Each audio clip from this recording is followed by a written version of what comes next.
آئیے دوستو، آج چلتے ہیں ایک ایسے ملک کے سفر پر جسے ایشیا کا ٹائیگر کہا جاتا ہے، جہاں انٹرنیٹ کی speed 160 mega byte per second ہے، جہاں 4 کے ہندسے کو منحوس سمجھا جاتا ہے۔ اس ملک میں ہر تیسرے شخص نے پلاسٹک سرجری کروا رکھی ہے۔ اس ملک میں ہر بندہ کم از کم $2500 ایک مہینے میں کماتا ہے۔ اور آپ کو یہ بھی بتائیں گے کہ اگر آپ اس ملک کا ورک ویزا حاصل کرنا چاہتے ہیں تو اس کا کیا طریقہ کار ہے۔ تو چلیے چلتے ہیں آج ساؤتھ کوریا کے دلکش سفر پر۔ ساؤتھ کوریا، جس کا official name republic of Korea ہے، اور اس ملک کا پرانا نام گوریو ہے، جو کہ ایک بادشاہ کے نام پر رکھا گیا۔ ساؤتھ کوریا کے شمال میں نارتھ کوریا ہے اور باقی تینوں سائیڈ پر سمندر ہے۔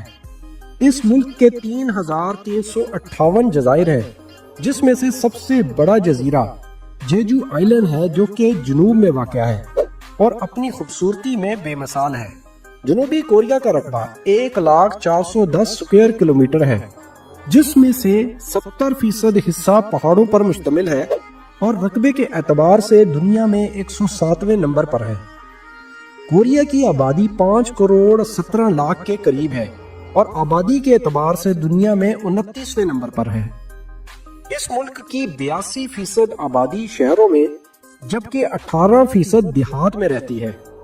اس ملک کی کرنسی کورین وان ہے اور سیول اس ملک کا کیپٹل سٹی ہے۔ پاسپورٹ رینکنگ کے اعتبار سے اس ملک کا دوسرا نمبر ہے اور اس ملک کے باشندے 193 ممالک میں ویزا فری انٹری حاصل کر سکتے ہیں۔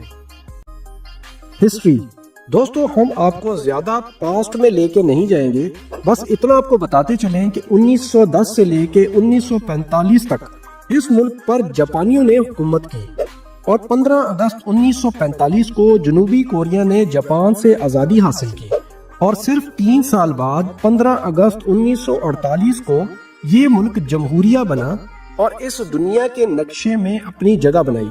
مگر 1950 میں شمالی کوریا نے جنوبی کوریا پر حملہ کر دیا اور یہ جنگ 3 سال تک جاری رہی۔ ابھی تک ان دونوں ممالک کے درمیان حالات کشیدہ ہی رہتے ہیں۔